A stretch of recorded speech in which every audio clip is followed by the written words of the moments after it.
Hello and welcome back. This is Scott here, GenZ. We will be continuing a BGMI saga. Let's go.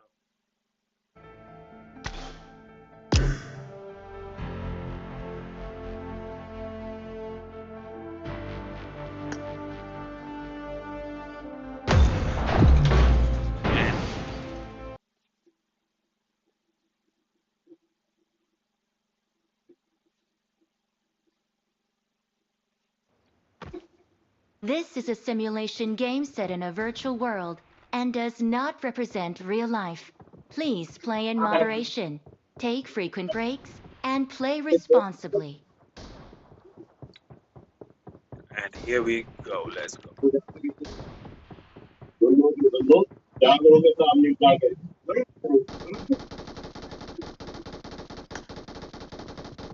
Mic check, mic check.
Krishna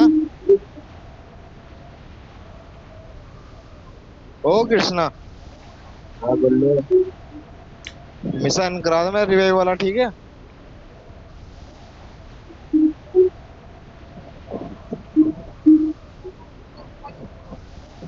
पकड़ लिया।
भाई sir आप बताओ कैसे हो आप चैट पे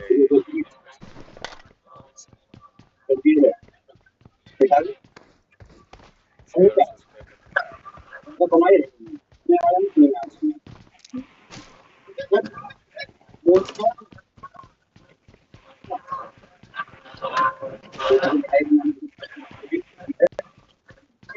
और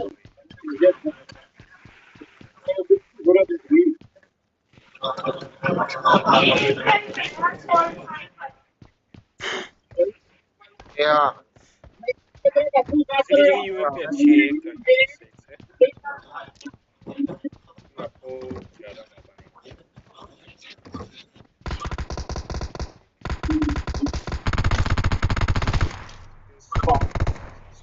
मेरा परिवार Which is that automotive shop कभी पिताजी ने तुझे चोर मेरे मेरे मेरे पीछे भी था। हाँ पिताजी मैंने big बच्चों का पड़ोस में for the shops. तो Shops that buy किसी ने कितना किसी की दिया तो मैं गुरु ही बची रही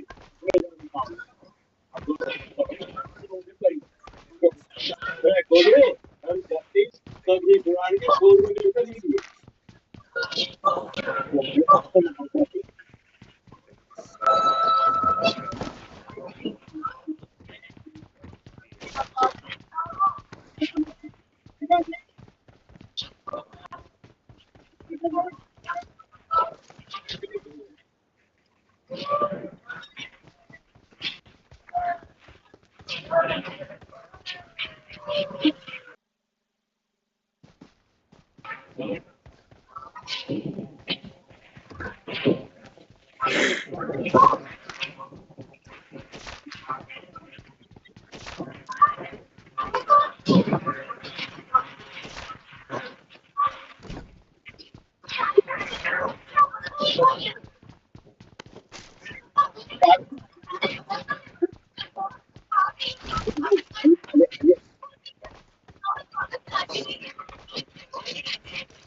Marked a location.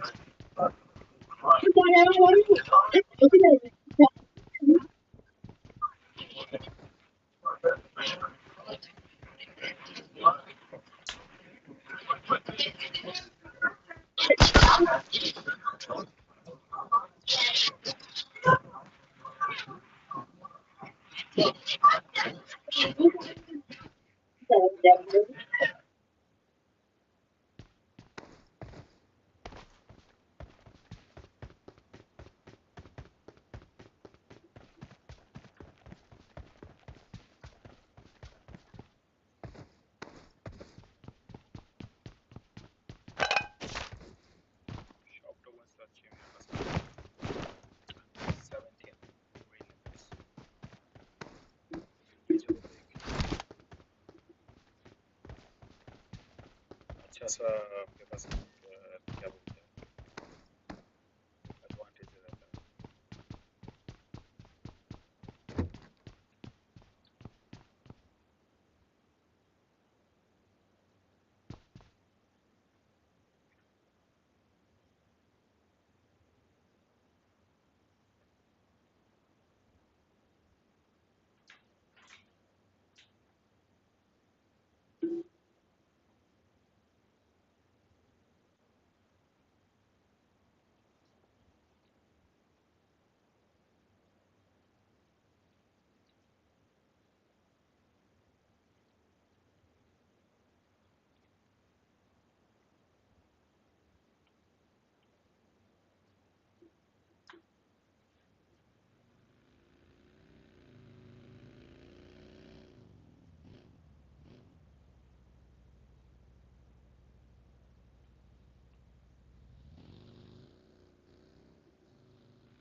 Okay. Attachments.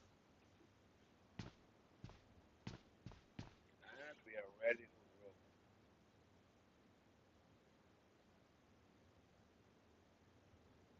this game is online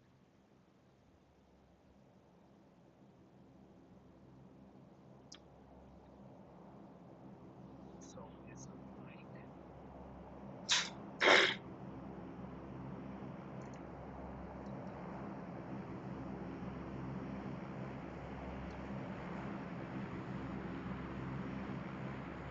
Thank you. Okay.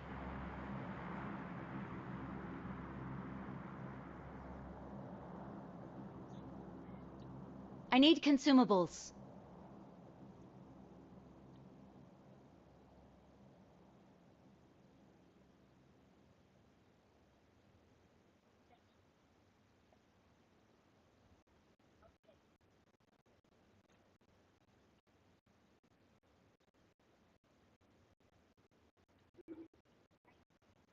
Okay.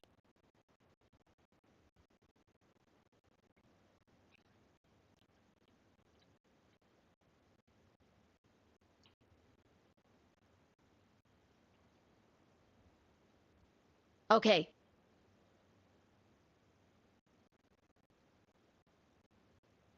Okay.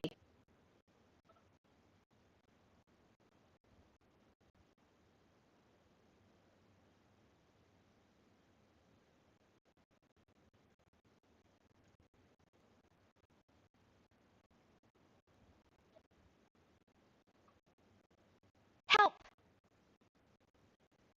Okay. Help!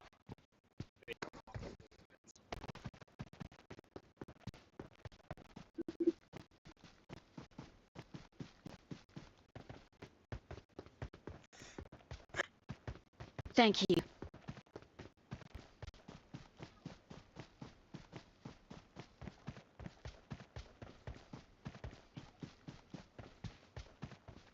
Help! Help!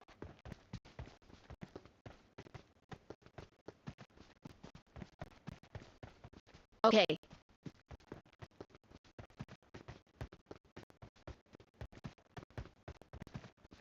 Thank you.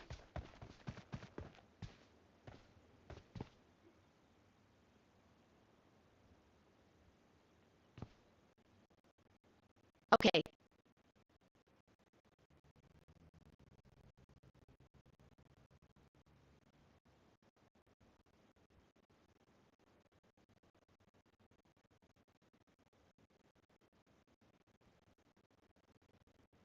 Okay. Help!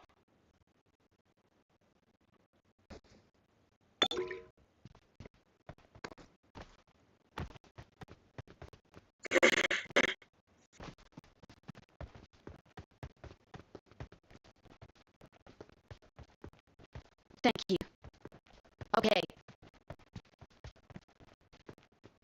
Mark the location. Mark the location. Mark the location. Okay.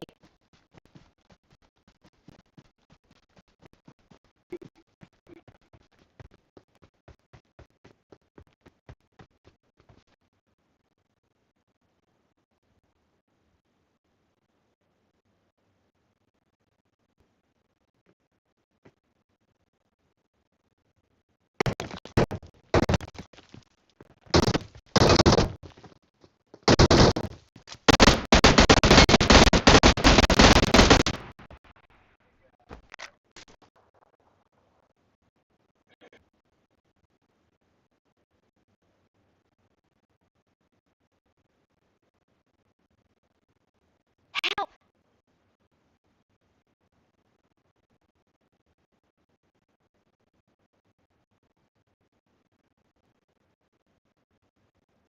Thank you.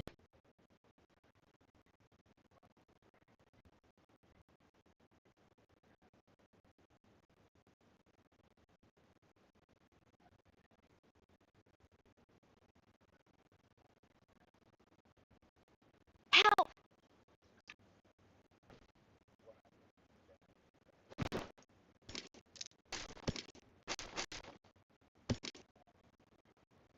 Thank you.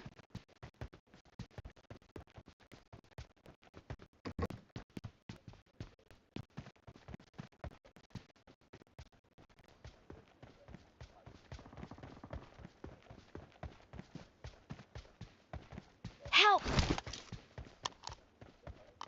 Steps आएगा मेरे Let's go! Thank you.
go. Okay.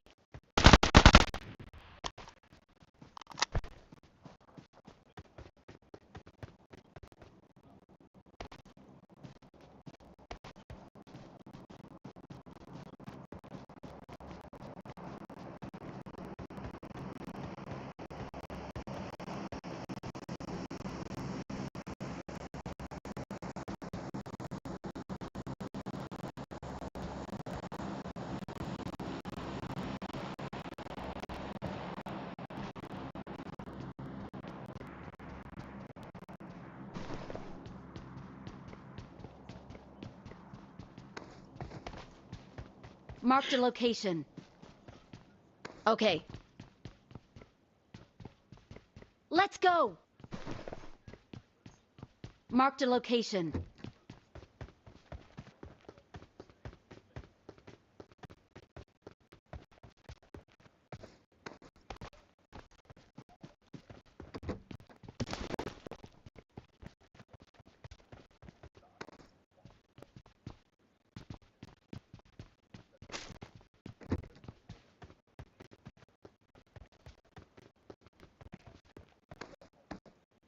Which camp over guys?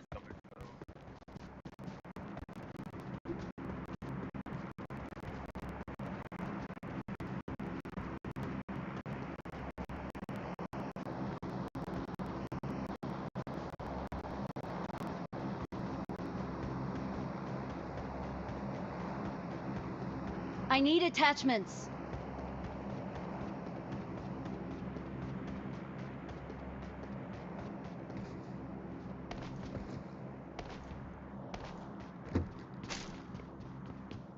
Nice, yeah, it is.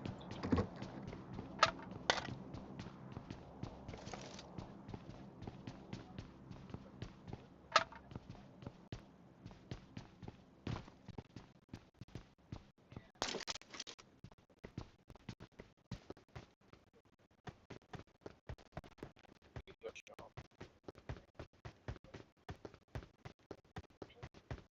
Let's go! Okay.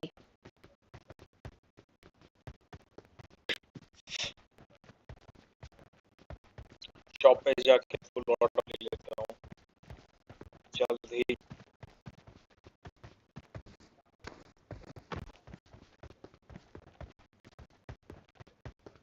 हालांकि यहाँ shop की ban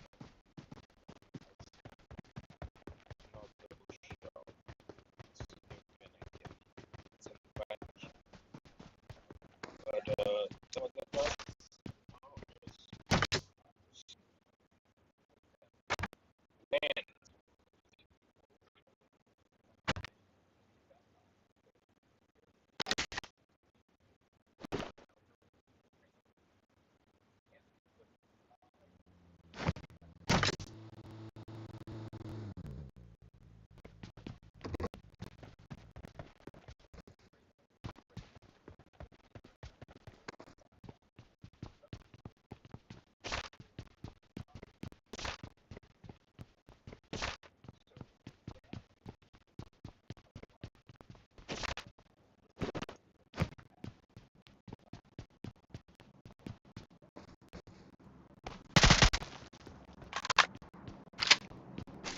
Chase scams and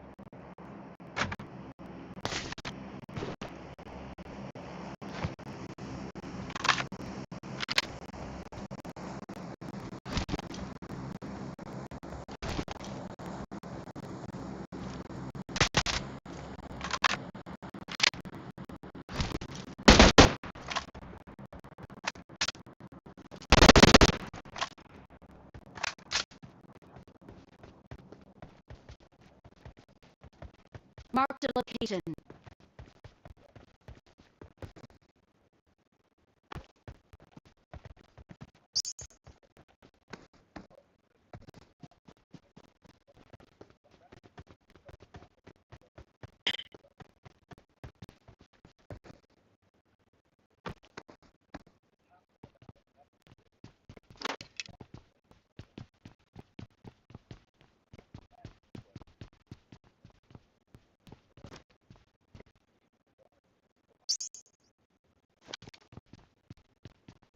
consumables.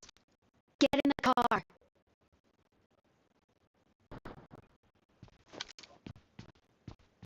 This was a building.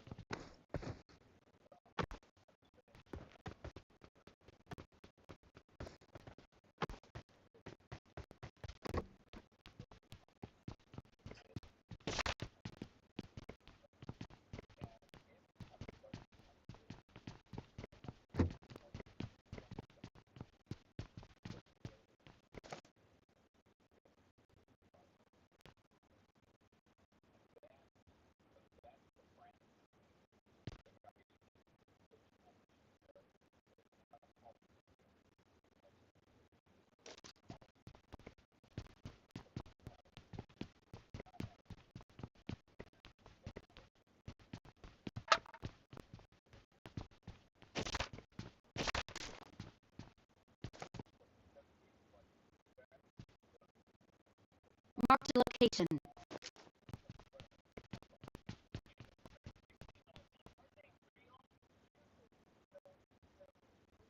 Mark the location.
Let's go!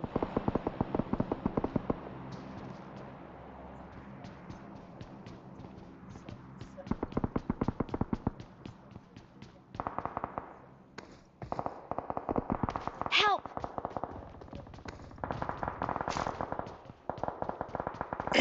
Help!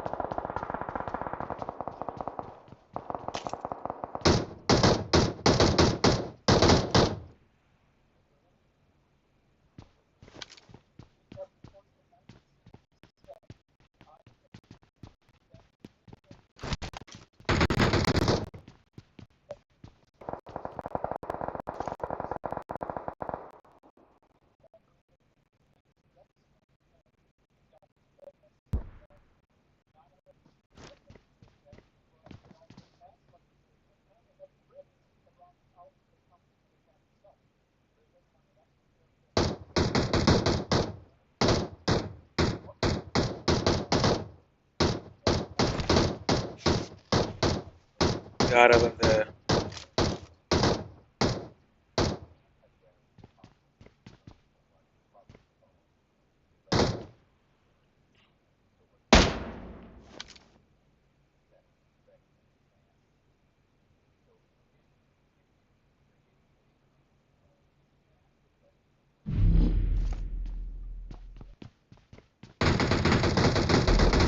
Awesome.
Okay.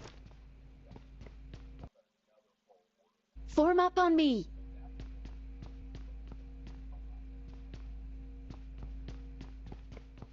I got supplies. Bring up voice chat. Bring up voice chat. Form up on me. Search for vehicles.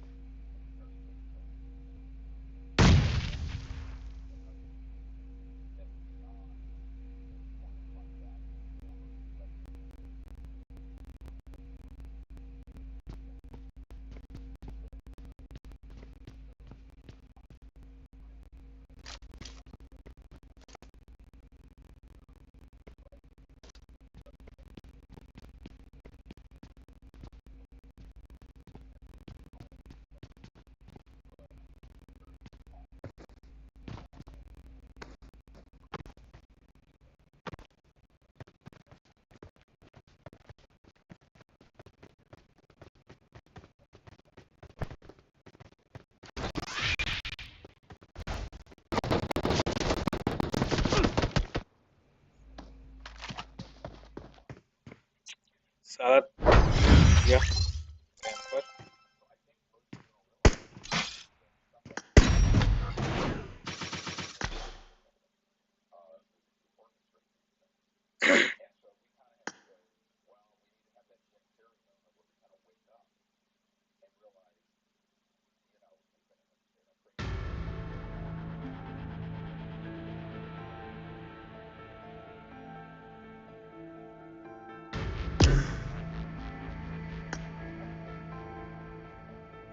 Guys, don't forget to share and subscribe if you like this video.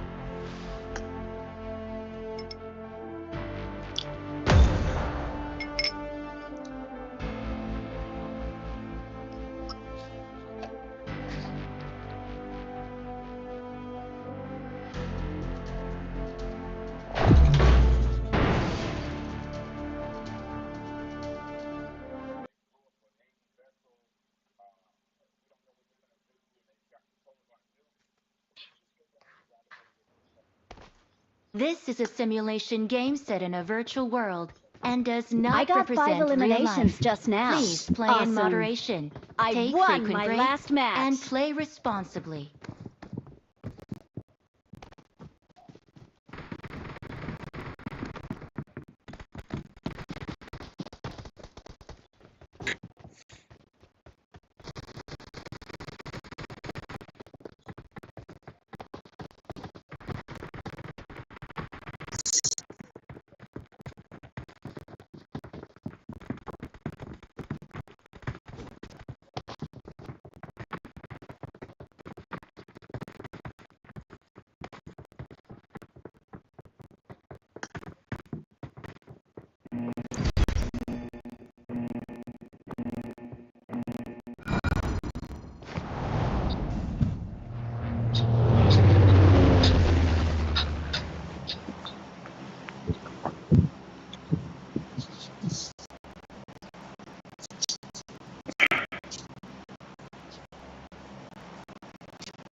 Follow me.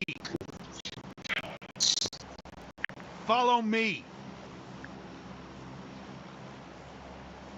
I like to hunt down my targets one at a time.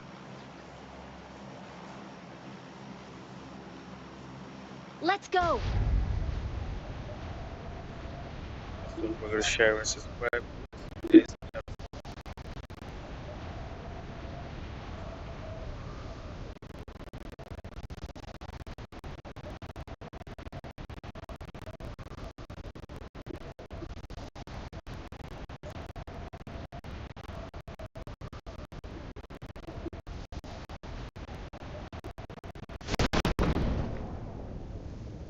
Marked a location.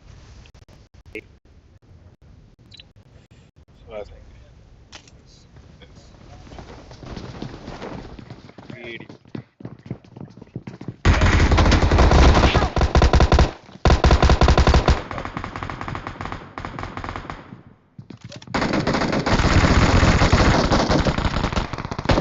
Help!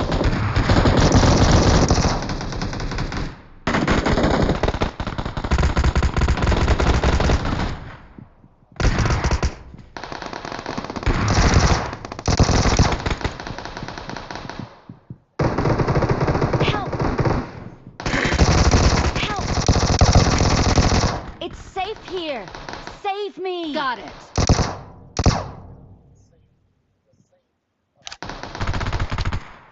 Let's go, let's go, let's go. अगर revive करने आ जाएगा तो एक और life बचेगी अब.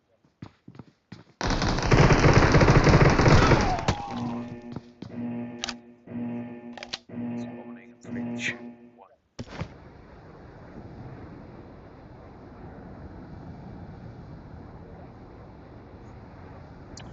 I think I'm gonna go pushing kids have.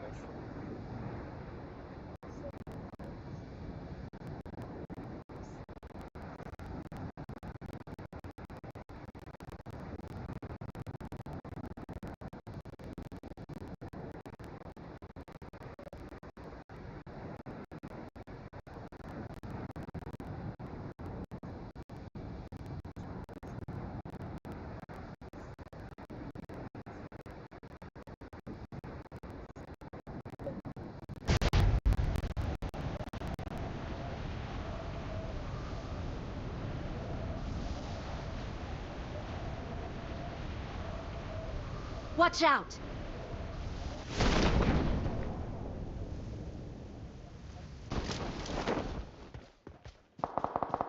Help!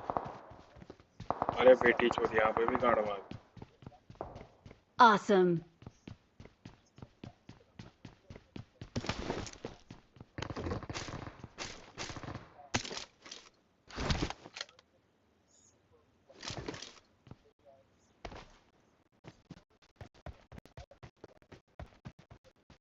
आप बंदे हो.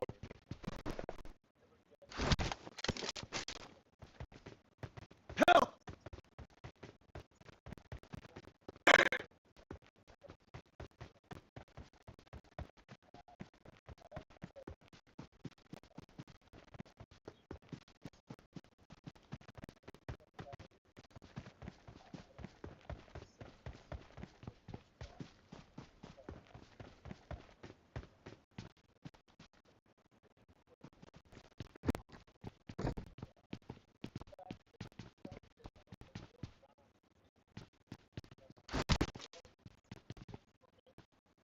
Help! Watch out!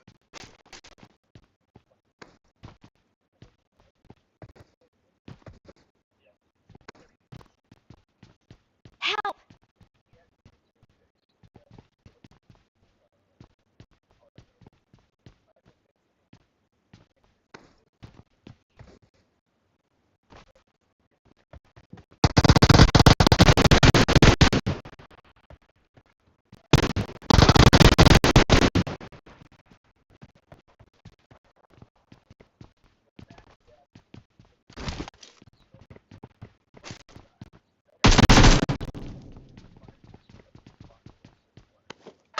Okay, this was cool.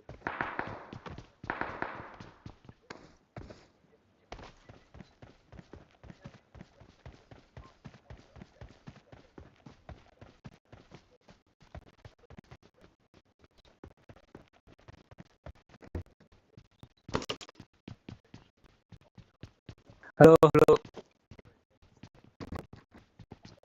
भाई वो गोला सेका करो गोल लाइक सेट करो फिर से रिवाइव देने के लिए.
Marked a location.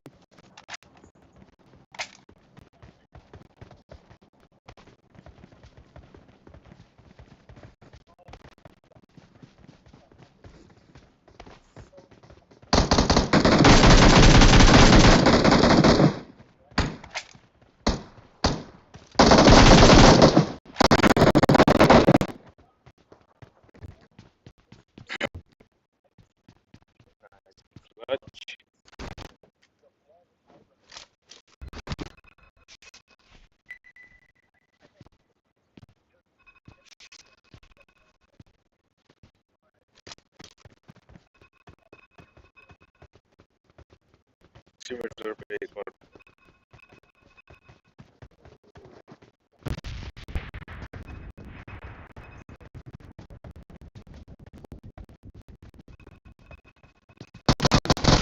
Oh shit ये तो बंदा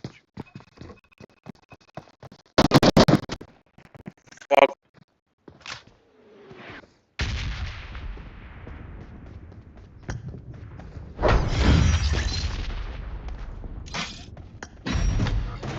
रक्षण मिल गया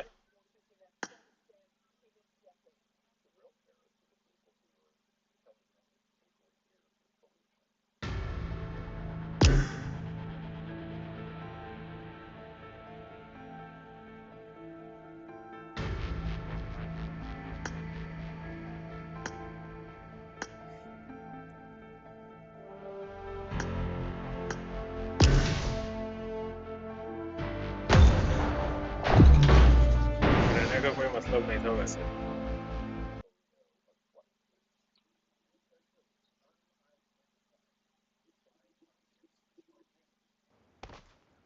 This is a simulation game set in a virtual world and does not represent real life. Please play in moderation, take frequent breaks, and play responsibly.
यार नहीं है और कोई बंदा आ गया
Please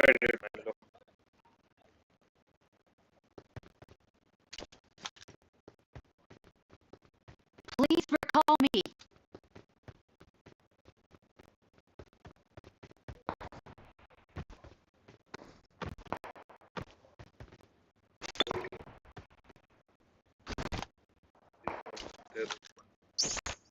Awesome. Please recall me.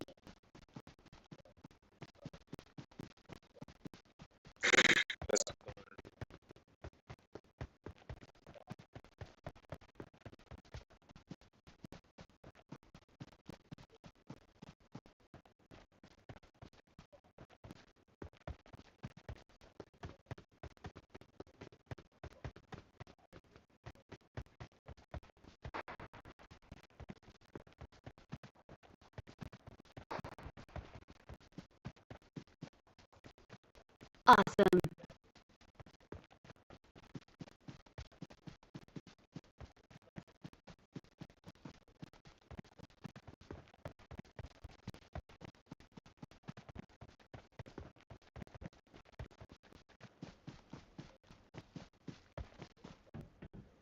I'm recalling a teammate. Calling a teammate. Yep, that's right. Thanks.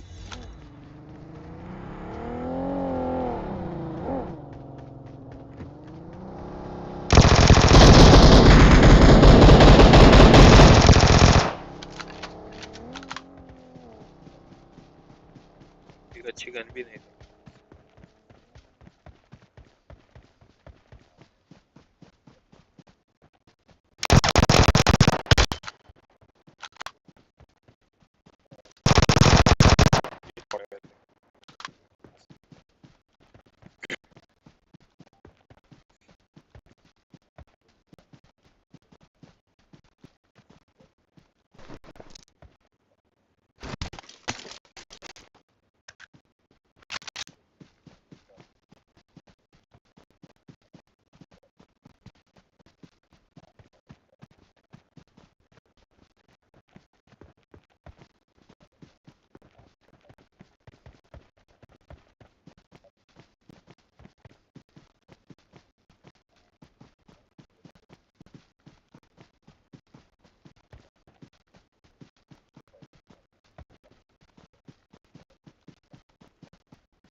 I got supplies.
Marked a location.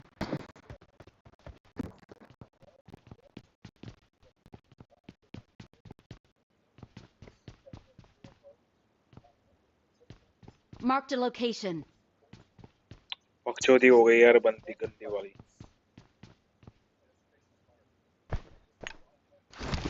Whew.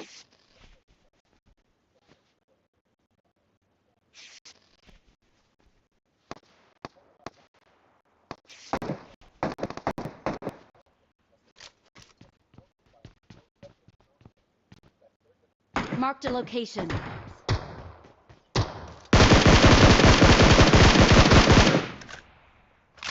Marked a location.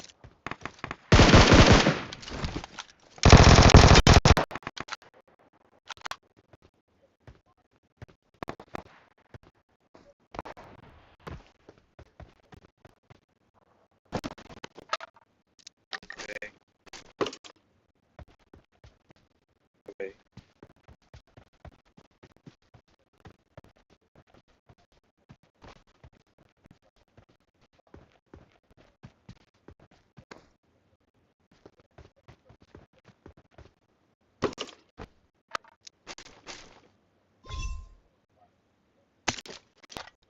I'll take the ace potato thing.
You just can't not pay everyone.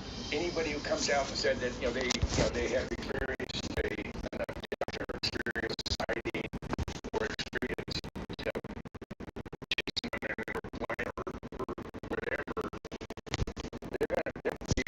the media, even today, that is the media today, I think, is going to paint with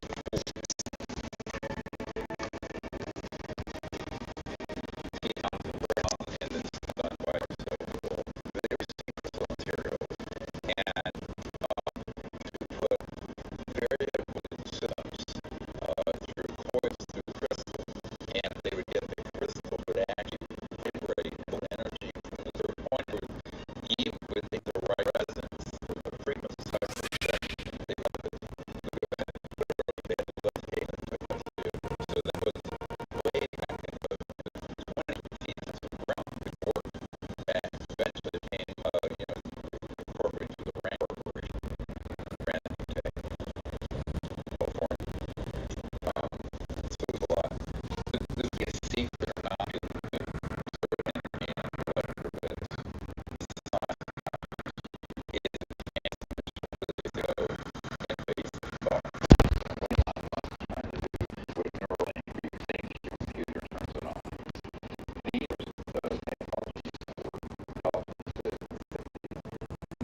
If they have the ability to, fly in formation. Marked a location. ICBM that's taken off in a test flight, then they have the ability to obliterate Earth if they wanted to, or remove all humans from the planet.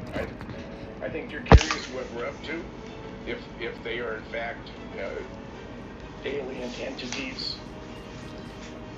If they were a threat, again, we would be dominated right now. If you're president, what would you do? Marked a location. Well, no, I have no interest in politics or being a politician. I would be the worst politician ever. Correct, very blunt. So I don't think that would be, I have no interest in that at all. However, if I were the President of the United States, the very first thing I would do is issue an executive order declaring these projects illegal and unconstitutional and getting control of them. That's what we recommended. That's what we recommended to every president, and that was in the original papers and the set of executive recommendations that I gave to the CIA director for Bill Clinton in '93, because that needs to happen officially.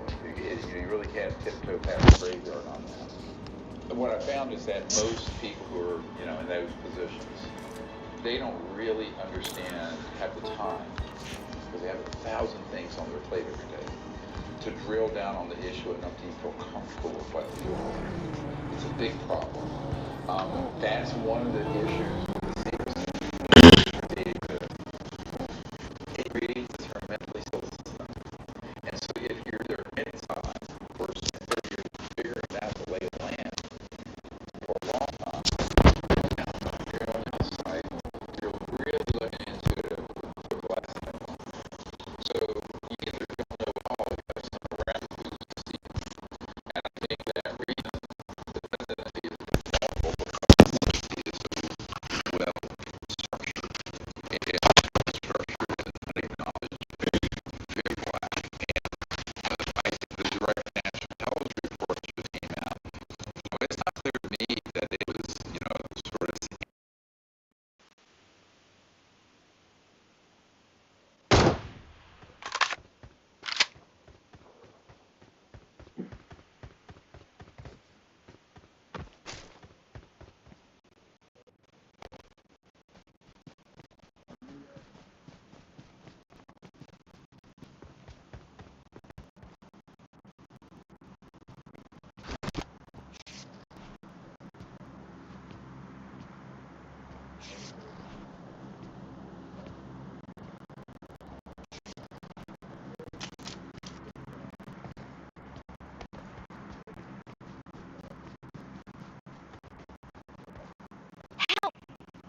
crash revealed a massive secret installation deep inside the mountain, known as Mount Weather.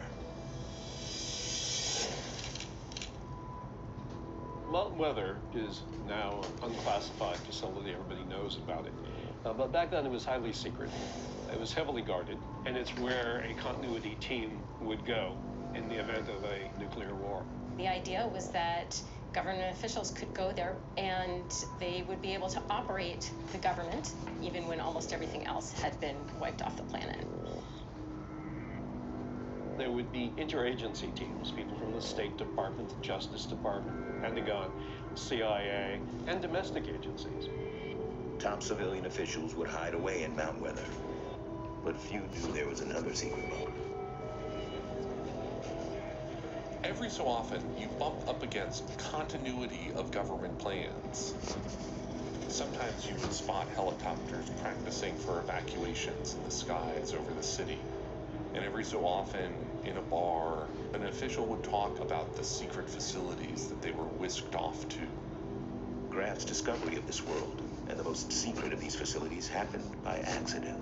A colleague of mine found a government intelligence ID badge on the floor of a parking garage. On the back were directions, and it just made me wonder, what else is out there? So that launched me on this journey to try to map this secret world out there that I didn't realize ever existed. And the biggest thing I found was the doomsday facility known as Raven Rock. Raven Rock, like Area 51, remains one of the U.S. government's most classified installations. Could you describe a Raven Rock to me, like what it is, what it's for? No. Raven Rock is an underground backup Pentagon. It's the most unbelievable place you could imagine. You're 768 feet below the surface. Don Campbell spent 3.5 years at Raven Rock as part of the president's communication team. He's never spoken on camera before about his time working in the secret bunker. Basically, they carved out a city underground that could survive a direct hit from a nuclear blast. After you go through the security, you walk in and it's basically an underground tunnel. There's a glass door that was 3.5 foot thick and weighed 30 tons. You go through like an airlock. They have 2 of those doors, and then you walk another half a mile. A half mile deeper into the mountain is the bunker itself. And you're going past 5 buildings. Those represent the 5 rings of the Pentagon. And each of those buildings are 3 stories tall, and they probably have 50 to 80 offices per floor. The buildings are mounted on springs to survive the shock waves from a nuclear blast. There's a common cafeteria capable of serving 3,000 people 3 meals a day for 30 days on lockdown. They had a barber shop in there with 1 chair. It's got massive reservoirs, generators, even a crematorium if needed, post office, medical facilities, and emergency command and communication links to the U.S. military all around the world. As part of the White House team, Camel had access to the most restricted part of the bunker. The presidential suite. The presidential suite is a very secure area. The other people in the site, they had no access, and they were very, very curious as far as what was behind the door. The presidential bedroom was, of course, a king-size bed. Then there was a separate kitchen set up in our suite to feed 30 or 40 people. The presidential office overlooked the war room, which had the same display that was a duplicate of what they had in the Pentagon. We would look down, and of course they'd look up, and they couldn't see through the glass because it was a one-way glass. To understand why these bunkers were created, you have to rewind to the 1950s. For some, it was America's golden age. But it was also the dawn of a ruthless fight for global supremacy. The United States and the Soviet Union stand on the verge of direct military confrontation, in which both sides built up an arsenal of spectacularly powerful weapons. That meant the next World War would not last years, but minutes. There might be as little as 15 minutes notice of an attack that could wipe out much of civilization as we know it. And so the Eisenhower administration began an elaborate process of contingency planning. And if we only had a few minutes, then they didn't want to have any sort of layers of review or approval that would slow down the process of responding to a major emergency. To avoid mass panic, the U.S. government had created a nationwide civil defense program. We all know the atomic bomb is very dangerous. Since it may be used against us, we must get ready for it. Growing up in the 1950s, there were fallout shelters, places where you would go if the nuclear war occurred. And in those fallout shelters, there was water, there were prescription drugs. The notion really was that you could go there and survive. The government starts telling Americans that not only can they survive a nuclear war, but they could go on living their lives as long as they come together in an unquestioning mass. Duck and cover. This family knows that even a thin cloth helps protect you. Even a newspaper can save you from a bad burn. But while the public was being told to build shelters and duck under their desks, the government elite were going to hide under tons of rock and reinforced concrete. There was an awareness at the highest level of the American government that these civil defense drills were really window dressing. This was a massive, massive propaganda effort that bore almost no relationship to reality whatsoever. President Eisenhower knew that this was all bullshit. He said things like, if nuclear war comes, there aren't going to be enough bulldozers to scrape the bodies off the streets.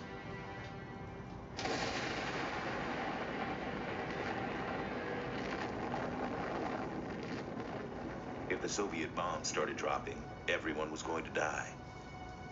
Everyone, that is, but the chosen few. The president and the government elite would ride out Armageddon in massive nuclear-proof bunkers, while American citizens died in the millions.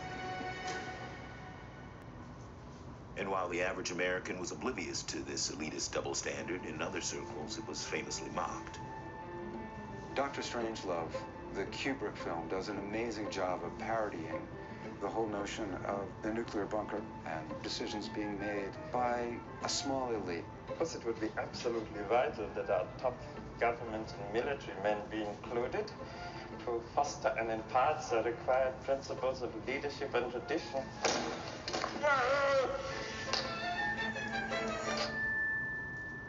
But the truth is even stranger than fiction. The bunkers are just the beginning. These secret government plans include a secret air force, secret communication networks, a secret monetary system, and a classified plan to suspend democracy itself. And it all still exists and could be put into action right now.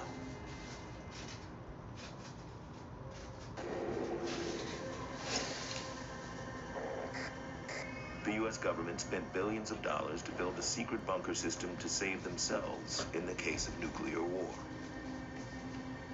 But one thing the system lacks is how to restrain an out-of-control president with his finger on the button from starting that war in the first place.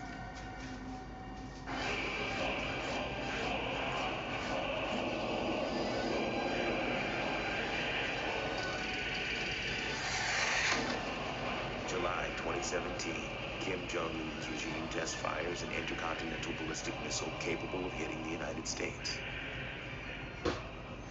President Trump counters with a barrage of his own.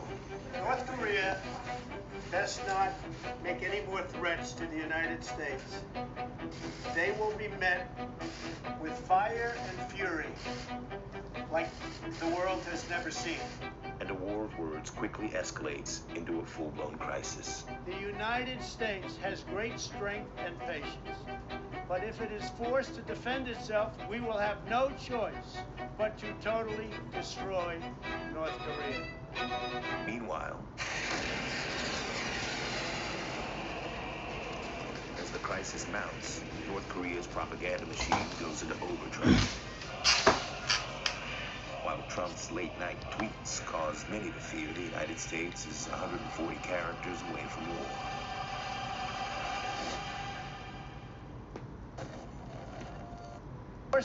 Ballistic missile capable of hitting the United States. President Trump counters with a barrage of his own. North Korea best not make any more threats to the United States. They will be met with fire and fury like the world has never seen. And a war of words quickly escalates into a full-blown crisis. The United States...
For example, a cyber attack. Very much looking forward to leaving office with the rest of the Obama administration. And I actually had an app on my phone that counted down the days, hours, minutes until January 20, 2017 at noon, but it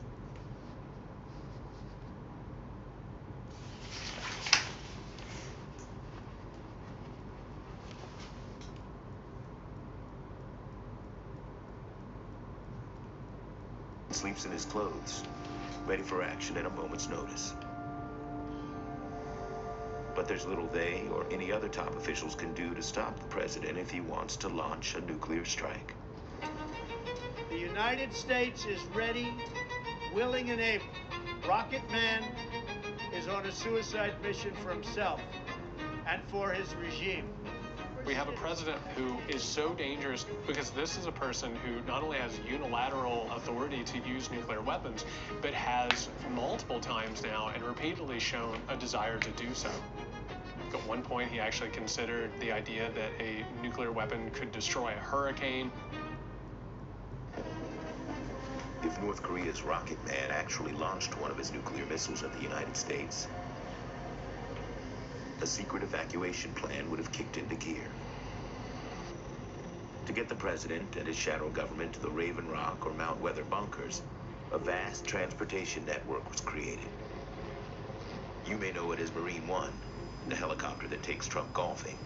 Everyone sees us land on the White House lawn, shiny green and white helicopter takes the president back and forth to help him fulfill his executive agenda for that day. But Marine One is part of a fleet of highly specialized aircraft that have a much more serious function. We've taken those airframes and we've modernized it and we've hardened it against all kinds of threats. The real bread and butter comes from the communication equipment. Our president can pick up that phone inside Marine One and talk to any world leader, any combatant commander. He can go through the Pentagon and talk to the Joint Chiefs of Staff. And if the president can't get to one of the secret bunkers, an entire air force exists to provide sanctuary in the skies. Right now, at this exact moment, there's a plane sitting on a runway, its engines are running, it's fully staffed. It could be airborne in less than 15 minutes. Officially called Night Watch aircraft, they're known as the president's doomsday planes. They've been modified so much that the price tag on them is about 10 times the normal cost of a regular commercial 747. Manned by a crew of up to 114, planes have 5,000 square feet of conference rooms, communication centers, and private quarters. To ensure ensure electronics aren't fried by an electromagnetic pulse from an atomic blast, the planes are covered in wire mesh. Basically, it's a flying battle station. The president can use it in times of war to fight back against any adversary. And to order a retaliatory strike, the president would turn to the world's most powerful briefcase. In a country that doesn't have crown jewels or royal throne, the physical manifestation of all of the president's vast powers is embodied in the black briefcase that is never more than a few steps away from the president. The so-called nuclear football briefcase is the closest thing to the mythical and often misunderstood button the president can push to unleash Armageddon.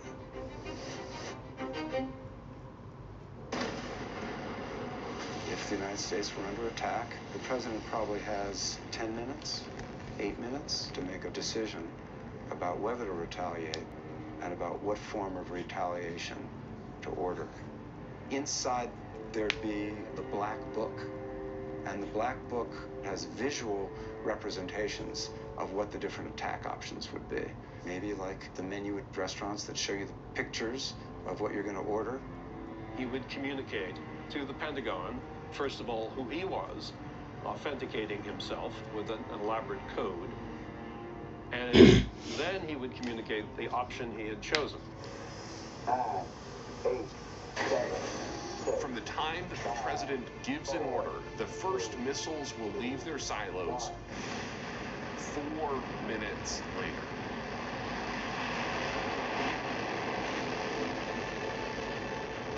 And that decision would kill hundreds of millions of people. And perhaps put the Earth into a nuclear winter for a decade or longer, destroying civilization. He has to make that decision in a matter of minutes. That's almost an impossible decision for any human being to make. The nuclear football is based in trust. It's the idea that the president has the nation's best interests at heart, that the president is the most logical and calculating thinker that you can imagine. All of that begins to fall apart if the president himself is the threat to the nation. This wasn't the first time a seemingly unstable president pushed the limits of America's doomsday machine. Nixon took the country and the world to the brink of nuclear war for no reason other than politics.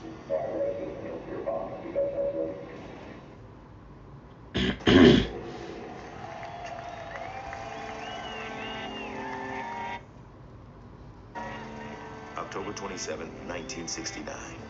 Hippies dancing in the street are oblivious to the fact that their arch-enemy, President Richard Nixon, has just ordered 18 nuclear-armed B-52 bombers to take off and head towards the Soviet Union.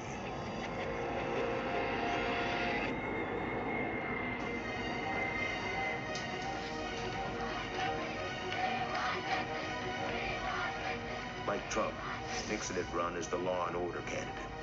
He also claimed to have a secret plan to end the Vietnam War. For 4 years, we haven't had a moment of peace abroad. For 4 years, we haven't had a moment of peace at home. My friends, when it goes that far, it's time to make a change.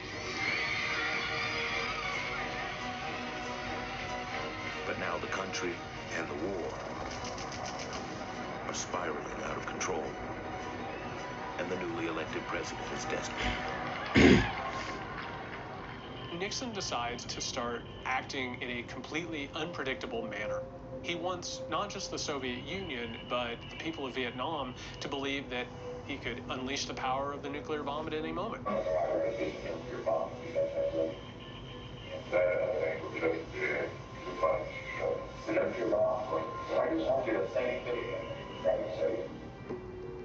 He began loading up nuclear weapons on B-52s and flying them in a way that suggested that he was crazy enough to use them.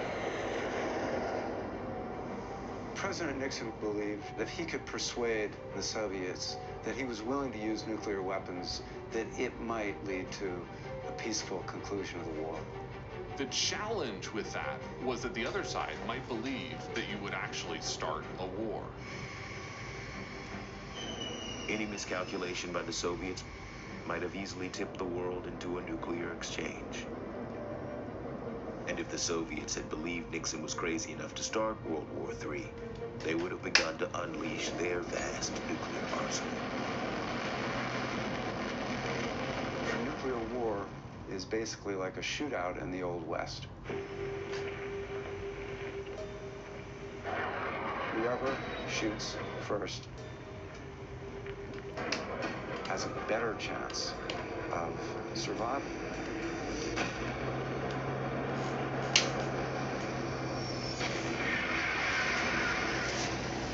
With Soviet missiles raining down across the United States, the American people would pay a heavy price for Nixon poking the Soviet bear. They had the capability to wipe out New York, Chicago, Los Angeles. It would have been a cataclysmic war for the United States, and there was no way that we could prevent that.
Scientists led by Carl Sagan determined that a full-scale nuclear war with hundreds of thousands of nuclear weapons couldn't be fought without effectively destroying civilization and perhaps destroying humanity as a species. The survivors would envy the dead.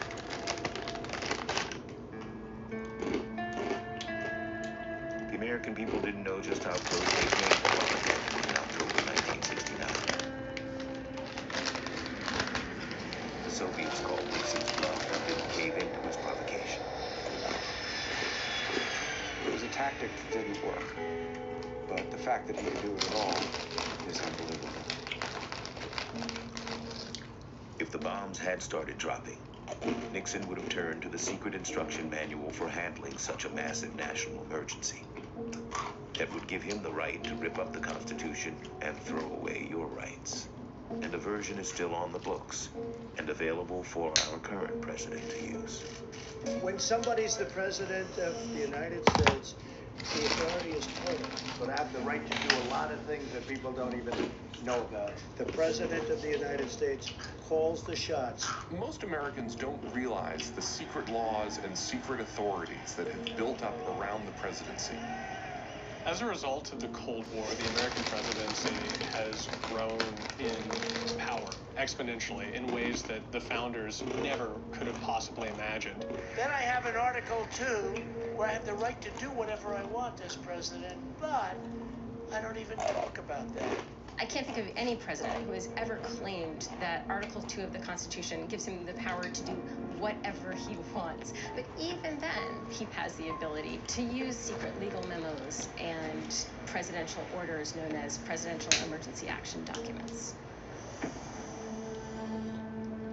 The little-known Presidential Emergency Action Documents are top-secret orders that grant the president vast, sweeping powers in the case of a national emergency. These presidential emergency action documents are sort of like a loaded weapon that has never actually been deployed. They are executive orders, proclamations, and directives that are drafted in anticipation of a range of worst-case scenarios, ready for the president's signature in the event that one of those scenarios were to come to pass.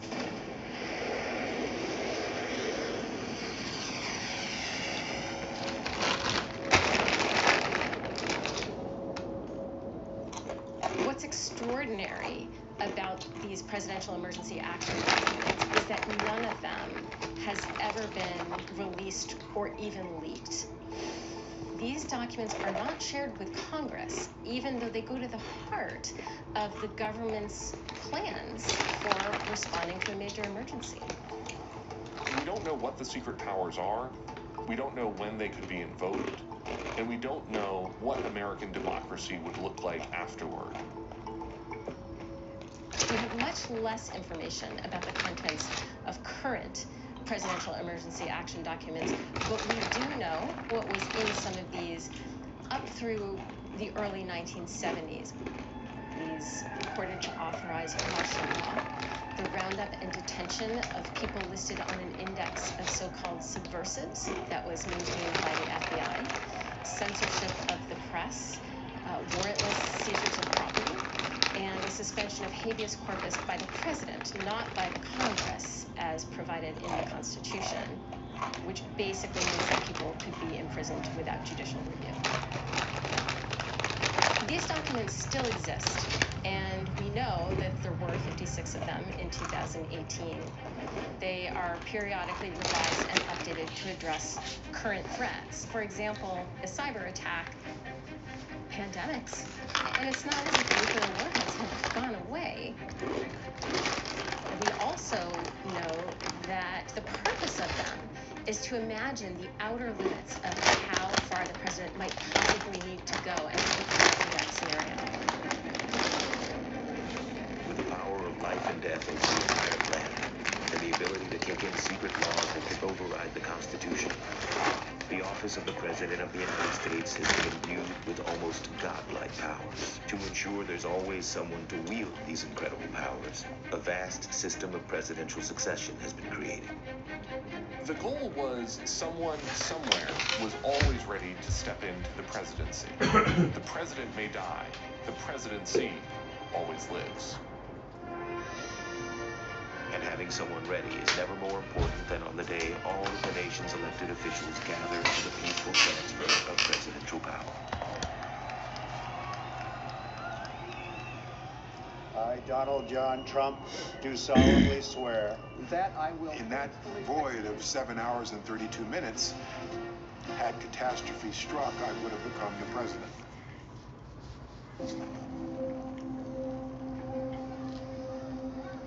I, Donald John Trump, do solemnly swear.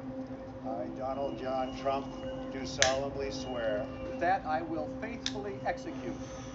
I will faithfully execute the office of President of the United States. The office of President of the United States. January 20th, 2017. Donald J. Trump is sworn in as the 45th president after a campaign that divided the nation. So help me God. If anything happened to the man elected president, another man is waiting under guard, far from the Capitol.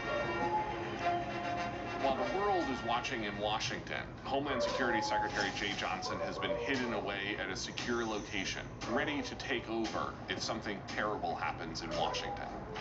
He's the latest in a long line of designated survivors, officials picked in advance in the presidential line of succession to ensure that at high-profile events, there's always one person ready to step in if the unthinkable happens.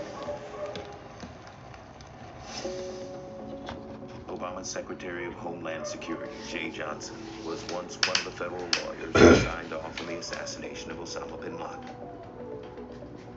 On January 20, 2017, I actually had a fantasy about how that day was going to go for me. I was very much looking forward to leaving office with the rest of the Obama administration. And I actually had an app on my phone that counted down the days, hours, minutes until January 20, 2017 at noon, but it didn't happen that way. At the very last minute, I was asked to be a designated survivor. The idea of the designated survivor is a relatively recent invention. The recognition that the speed and terror of nuclear weapons in the modern age requires the ability to hand off the presidency in a matter of minutes.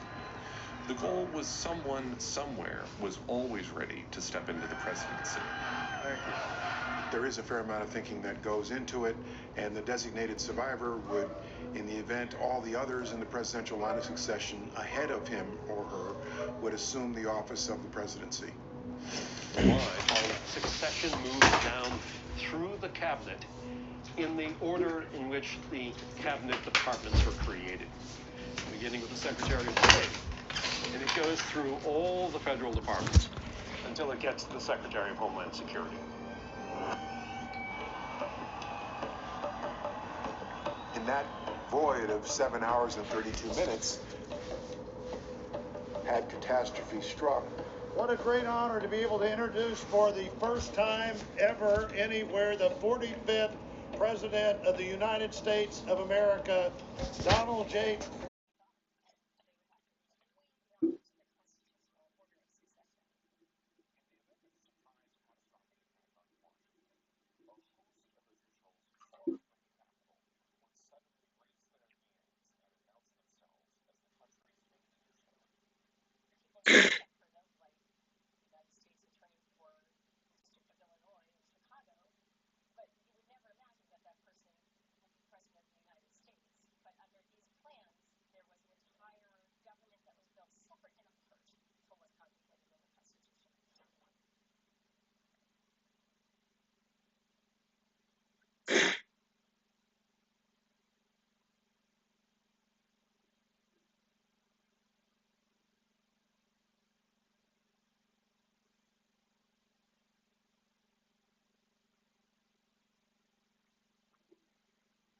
Let's go, guys.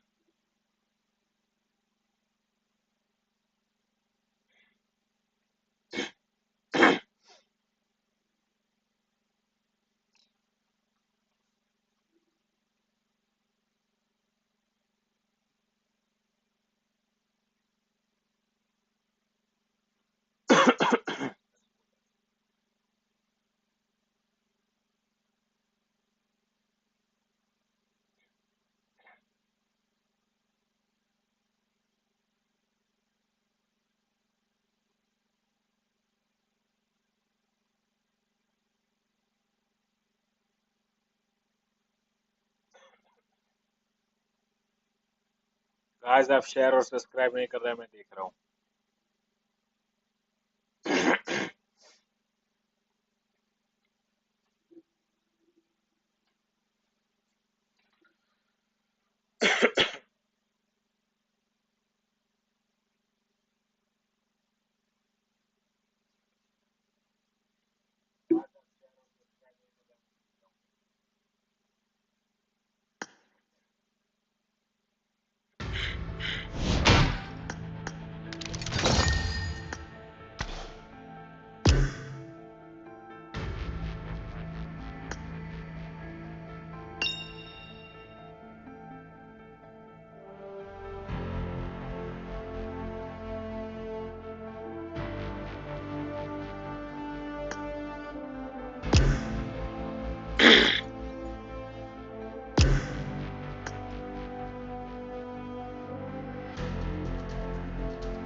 Well then, let's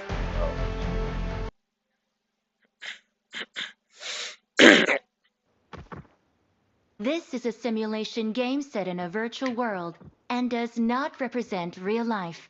Please play in moderation, take frequent breaks, and play responsibly.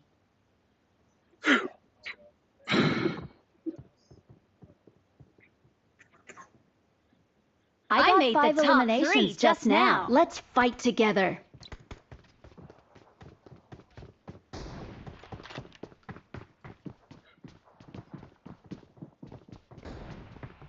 Let's fight together.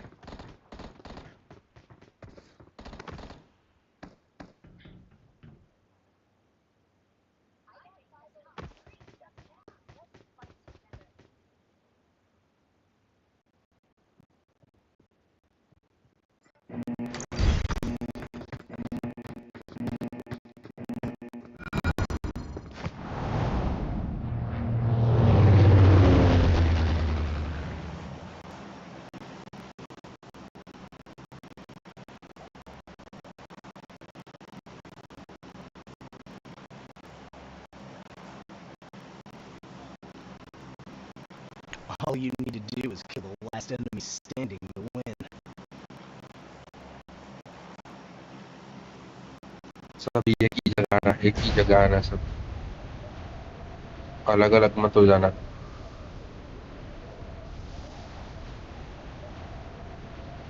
Okay.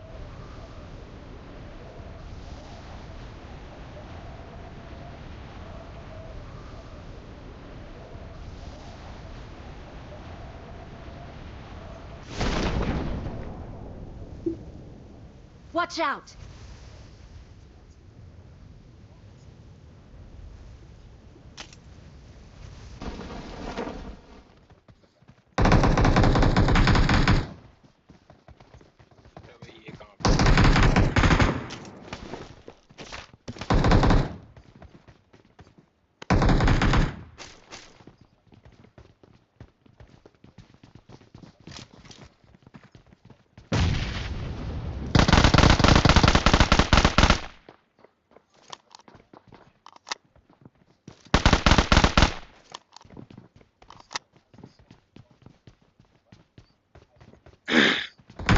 Number वहाँ पर मत खड़ा रहे. 4 number मत खड़ा रहे वहाँ. Watch out! Okay.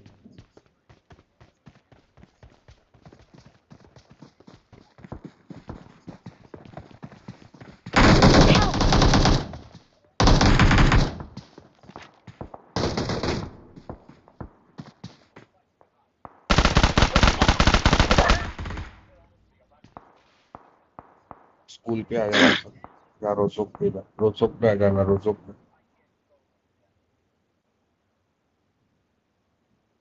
Thank you.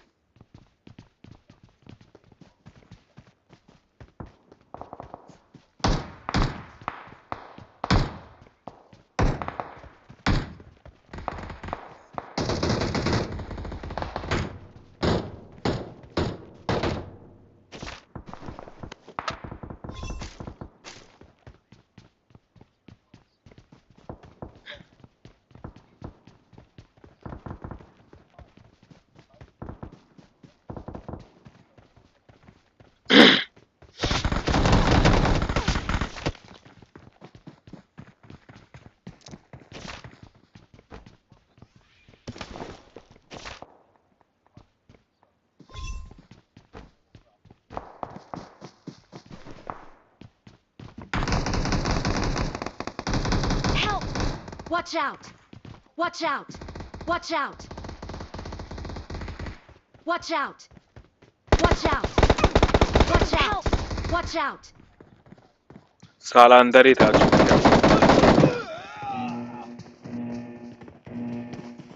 Help!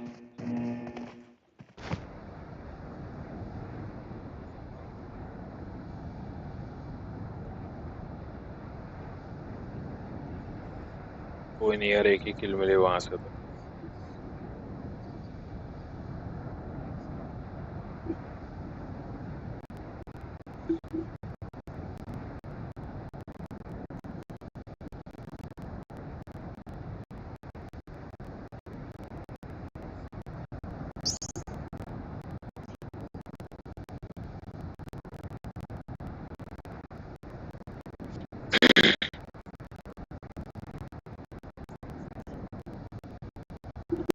ही उतरूंगा यार मैं तो।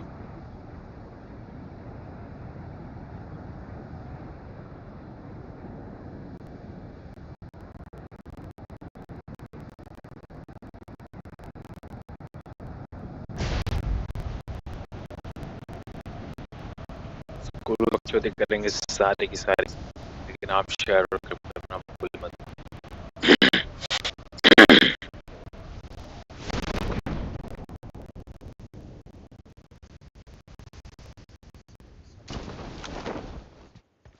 लेसियर ऑलरेडी लूटेड है कि नहीं है?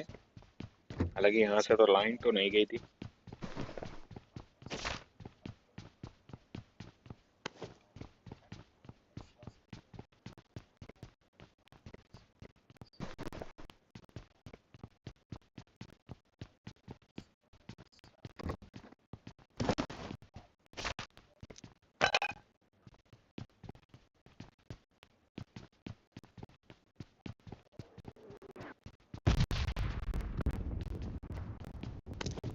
Ooh, M249 baby.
Okay, we've got a step.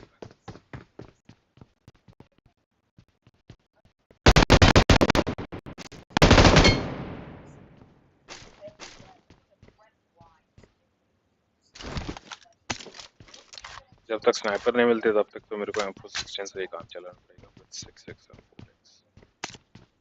Currently I do have 4x.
है तो मैं इसका मैं इसका दिखा नहीं अगर कॉल का, लेकिन आप कमेंट कर सकते हो यार कि लोग जंप कैसे करते हैं।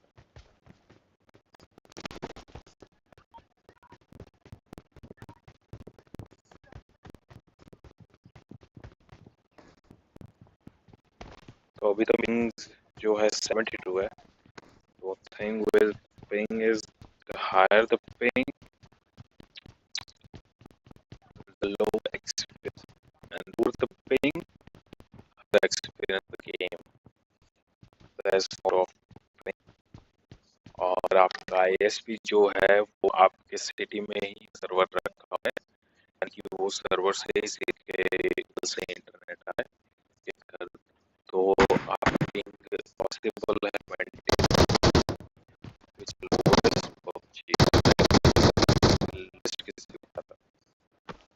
So and after you move to the fucking some different kind of ISPs who really try to cross internet for other state. Live in Gujarat, your internet coming through Mumbai or Chennai or anything like that, Andhra Pradesh or something like that. So that means what happens then? A cable. That means when you press the button, you're sending it to the local server, which is also the connection is regular to your city. I got supplies. And if your SP is the main way you're in the same city, then you press the button, go straight to the fucking server, which main city. If you're the lag one, which is the server, sub server, and the main server in the different city. So what happens when you press the button? 20 pings goes to the sub server. Another pings adds up. So another pings adds up for going to over to the main sub server of your city, the main server of the neighboring city or other city has been kept. So this is the technicality on ping. 20 ping for the sub main server and the 20 as for the sub story server. So you have the that Geo में तो आपको 40 because the support task nearest was again that's like sub server tower, but the application is really fast in the daysets. The mobile is the network, it's Wi-Fi or Hertz 5G4. The car can't barely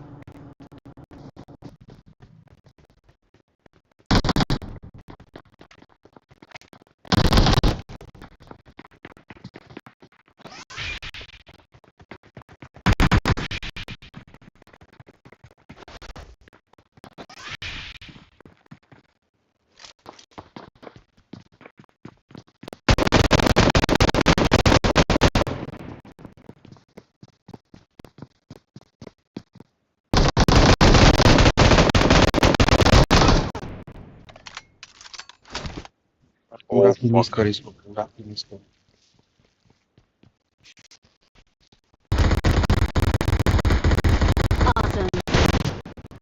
Awesome.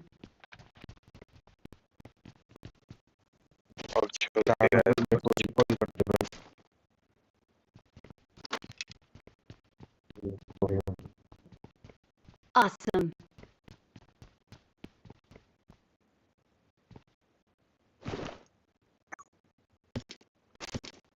Thanks. हाँ होने का फर्क तो 100 4 number call कर देंगे।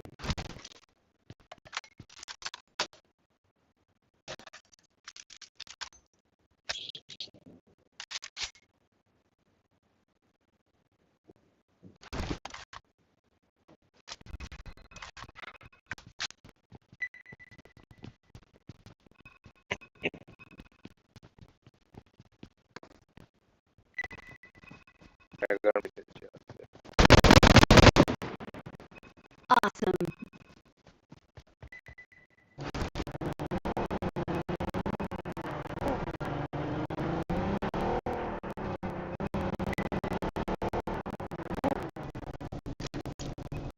Awesome.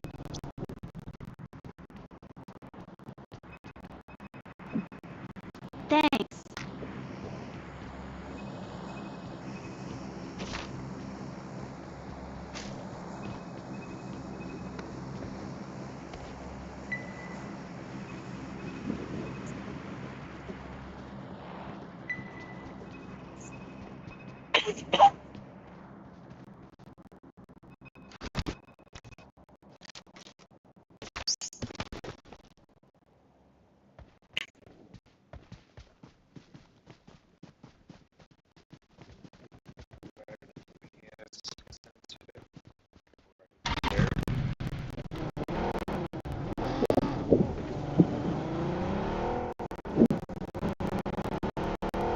Get in the car.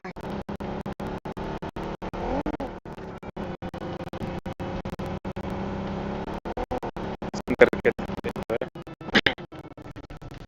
मैं तो recall कर दे ब्रो, रिकॉल का ऑप्शन आएगा उसमें।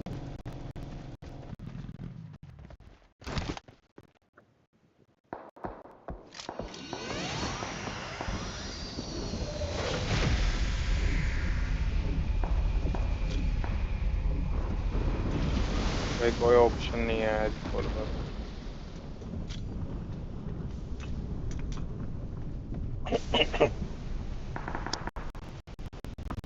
रिवाइव टीममेट का ऑप्शन आएगा, वो कर रहा है।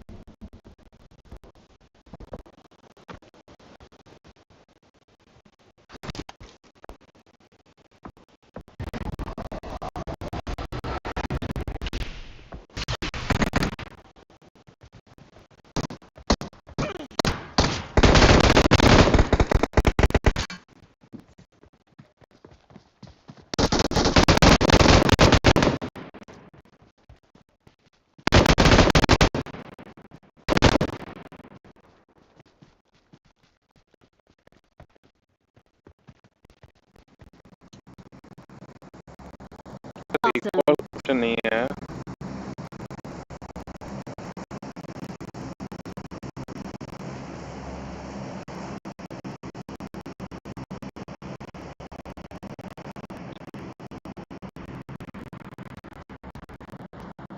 ये क्या है रिकॉल करने को क्यों नहीं है?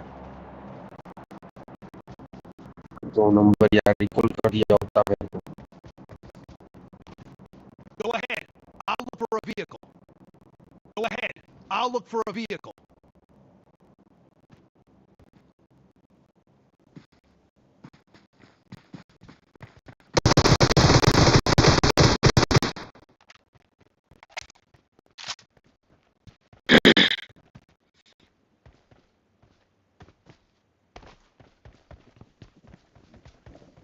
शायद एक लिमिट नहीं होता। अभी नहीं हो सकता, कुछ नहीं हो सकता। Need consumables.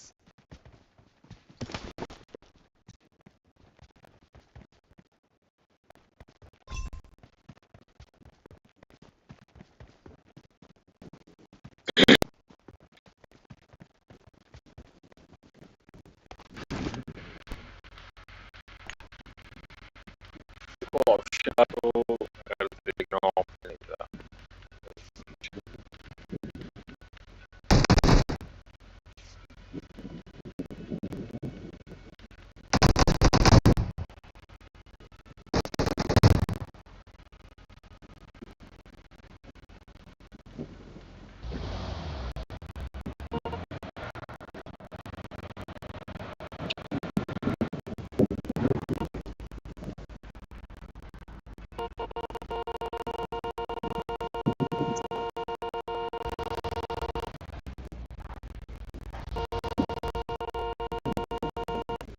आजा इस जगह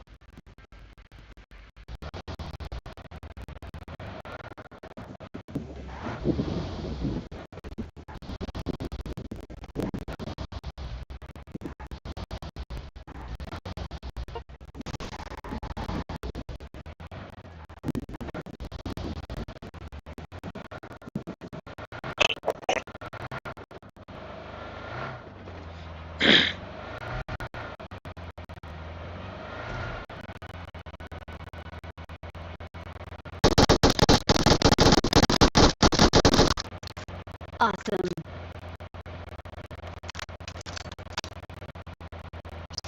Awesome.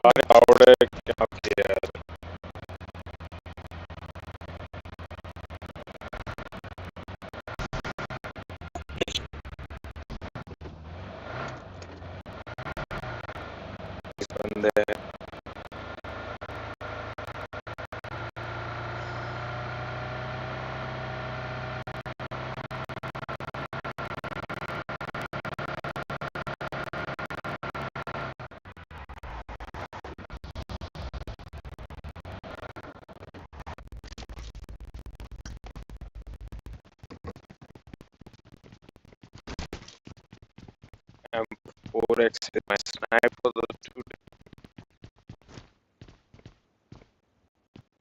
That's an airdrop.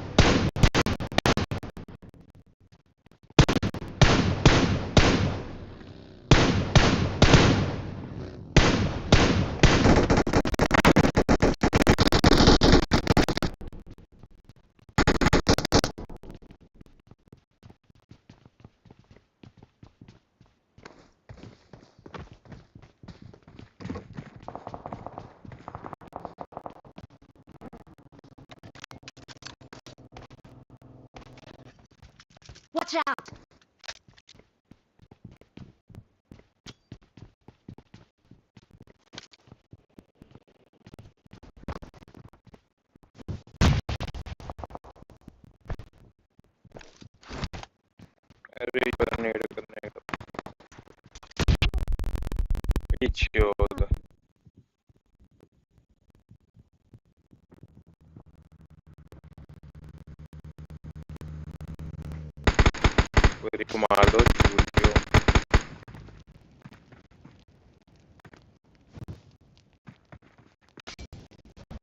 Thank you. Help! Oh my god. Got to be kidding.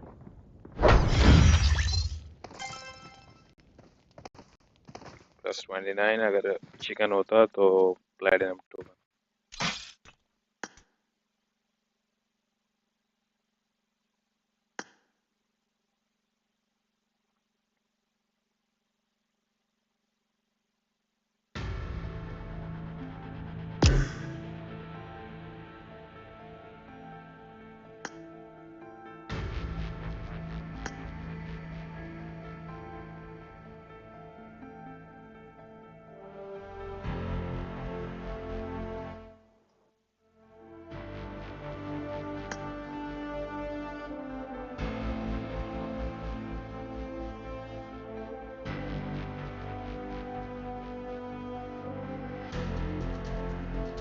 Okay guys, that was it for today.